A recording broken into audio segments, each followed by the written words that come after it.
Hello guys, இன்னைக்கு நம்ம லால மீட்டிங்ஸ் சாப்டர் பார்க்க போறோம். ஓகே, ஸோ இந்த சாப்டர் ஜென்ரலாகவே ரொம்ப பெருசாகவும் ரொம்ப டெட்லியாகவும் ஸ்டூடெண்ட்ஸ் ஃபீல் பண்ணுவாங்க. பட் என்னால் முடிஞ்ச அளவுக்கு இம்பார்ட்டன்ட் பாயிண்ட்ஸ் ஆர் இன்ஃபேக்ட் எல்லா பாயிண்ட்ஸையுமே கன்சாலிடேட்டடாக ஷார்ட் ஃபார்மில் எவ்வளோக்கு எவ்வளோ கிறிஸ்பாக சொல்ல முடியுமோ நான் சொல்கிறேன். யூஸ்ஃபுல்லாக இருந்தால் இந்த வீடியோவை பாருங்கள். So let's get started. First நம்ம பார்க்க போகிற section section 88 register of members. So register அப்படின்னா என்ன? நார்மல் லாங்குவேஜில் நமக்கே தெரியும், இட் இஸ் அ புக். சும்மா ஒரு நோட் புக், ஒரு ரெஜிஸ்டர் அந்த மாதிரி சொல்லுவோம் இல்லையா? அதுதான் இங்கேயும் பேசுகிறாங்க, அதை பற்றி தான். ஸோ ரெஜிஸ்டர் ஆஃப் வாட்னா மெம்பர்ஸ். ஒரு கம்பெனின்ட்டு இருந்தால் அந்த கம்பெனிக்கு மெம்பர்ஸ் இருப்பாங்க. They may be share holders, debenture holders or any other security holders. So அவங்களோட பேர், அவங்களோட லிஸ்டெல்லாம் மெயின்டைன் பண்ணுற ரெஜிஸ்டருக்கு பேர் தான், அந்த புக்குக்கு பேர் தான் ரெஜிஸ்டர் ஆஃப் மெம்பர்ஸ். ஸோ இதை யாரெல்லாம் மெயின்டைன் பண்ணணும் அப்படின்னா, எவ்ரி கம்பெனி, நீ 1% கம்பெனி யாரு, ஸ்மால் கம்பெனி யாரு, டார்மெண்ட் கம்பெனி யார், எந்த கம்பெனியாக இருந்தாலும் சரி, you have to maintain a register of members. So நான் சொன்ன மாதிரி மெம்பர்ஸ்க்கு, டிபெஞ்சர் ஹோல்டர்ஸ்க்கு, எனி அதர் செக்யூரிட்டி ஹோல்டர்ஸ் எல்லாத்துக்குமே நம்ம செப்பரேட் ரெஜிஸ்டர் மெயின்டைன் பண்ணணும். அதுக்கப்புறமா எப்போலேருந்து அதை மெயின்டைன் பண்ணணும் அப்படின்னா, ஃப்ரம் டேட் ஆஃப் இன்கார்பரேஷன். என்னோட கம்பெனி என்னைக்கு இன்கார்பரேட் ஆயிருக்கோ அன்னைக்குலேருந்து I have to maintain this register. And format பார்த்துக்கிட்டிங்கன்னா, மெம்பர்ஸ்க்கு it is prescribed in the form MGT1 and for debenture holders it is prescribed in the form MGT2. இதெல்லாம் இன்னும் டீட்டெயில்டாக அந்த ஃபார்ம் எப்படி இருக்குங்கிறதெல்லாம் இப்போ நம்ம லெவலுக்கு தேவையில்லை. We have to just know. MCQஸில் கேட்டால் யூஸ்ஃபுல்லாக இருக்கும். அண்ட் தென் இன்னொரு குட்டி பாயிண்ட் என்னன்னா, இந்த entry 7 days from the allotment of செக்யூரிட்டிஸ்குள்ளே பண்ணியாகணும். ஃபார் எக்ஸாம்பிள், ராமுங்கிறவர் என்னோட கம்பெனியில் இன்னைக்கு மெம்பர் ஆறாரு, he is subscribe to the shares அப்படின்னா, இன்னைக்குலேருந்து 7 daysக்குள்ளே I have to register his name, I have to enter his name in the register of members. அப்போ தான் அந்த entry is valid. Okay, and இந்த ரெஜிஸ்டரை நான் எங்கே மெயின்டைன் பண்ணணும் அப்படின்னா, at my registered office only. So இப்போ என்னோட கம்பெனி சென்னையில் இருக்குது, சென்னையில் ஃபார் எக்ஸாம்பிள் பல்லாவரமில் இருக்குது அப்படின்னா, I have to maintain the books at Pallavaram only. இதுதான் ஜென்ரல் ரூல். ஆனால் this has it can be changed. என்னன்னா, if I want I can maintain at any other place in the same city, town or village. இப்போது நான் எனக்கு பல்லாவரம் வேண்டாம், நான் some other place, for example Mambalam or Egmore அந்த மாதிரி இடத்துல மெயின்டைன் பண்ணணும் அப்படின்னு நினைக்கிறேன் அப்படின்னா, ஐ கேன்.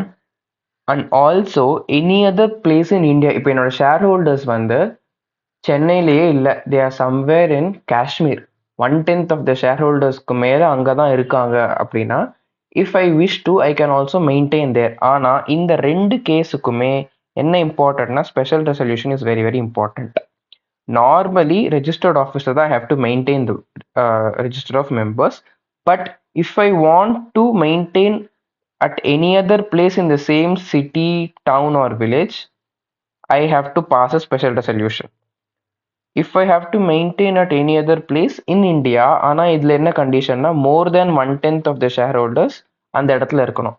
அப்போ ஐ கேன் மெயின்டைன், ஆனால் என்னன்னா ஸ்பெஷல் ரெசல்யூஷன் பாஸ் பண்ணியிருக்கணும். Okay, next preservation. ஸோ எத்தனை வருஷத்துக்கு இந்த ரெஜிஸ்டரை நான் மெயின்டைன் பண்ணுவேன், அதை பாதுகாத்து வைக்கணும் அப்படின்னா, மெம்பர்ஸ் இருக்காங்க இல்லையா, அது பர்மனண்ட்டாக ஹேவ் டு மெயின்டைன். வாழ்நாள் ஃபுல்லாக கம்பெனி இருக்கிற வரைக்கும் நான் மெயின்டைன் பண்ணியே ஆகணும். ஆனால் debenture holders 8 years from the date of redemption. இங்கே கொஞ்சம் நல்லா ஃபோக்கஸ் பண்ணி பாருங்க. 8 years from the date of redemption.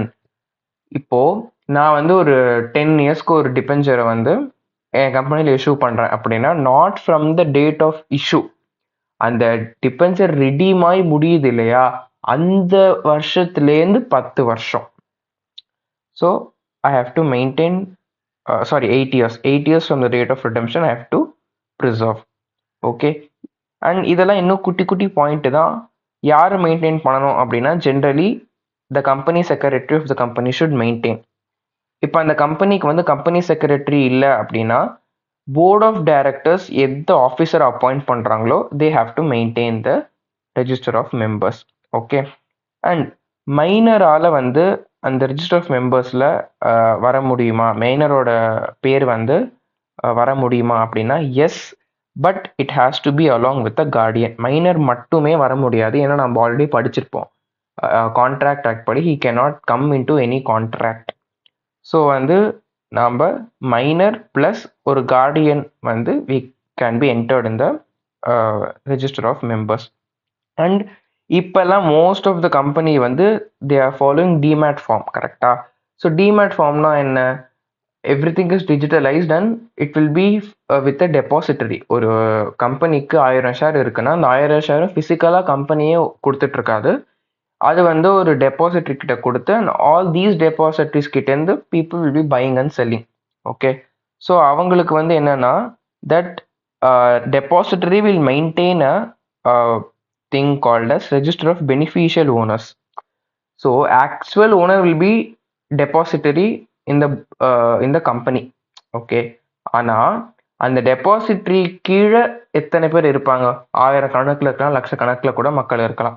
So அவங்களோட பேர் எல்லாமே the depository will separately maintain in a register called register of beneficial owners and that will be deemed to be the register of members. இந்த case is applicable only for a company with demat form. Okay. And இந்த point ரொம்பவே important. Next point, த joint share holders. இது இப்போ கூட ரீசெண்டான எக்ஸாமினேஷனில் test பண்ணியிருக்காங்க. Okay. So என்னன்னா every member name வந்து இருக்கணும். இப்போ 4-5 பேர் சேர்ந்து ஷேரை வாங்கினா கூட அவங்க எல்லாரோட பேருமே வந்து அந்த ரெஜிஸ்டர் ஆஃப் மெம்பர்ஸில் வந்து இருக்கணும். ஆனால் sequence or order is important. அதாவது எந்த ஆர்டரில் நாம் அதை ரெக்கார்ட் பண்ணுறோமோ, இப்போ இந்த சீக்வன்ஸ் வந்து உங்களுக்கு இப்போ புரியாது. When you learn the other provisions of this இந்த சாப்டரில் படிப்போம். ஏன் இந்த சீக்வன்ஸ் இம்பார்ட்டண்ட் அப்படிங்கிறது வந்து நம்ம மற்ற ப்ரொவிஷன்ஸ் பார்க்கும்போது நாம் புரிஞ்சுப்போம்.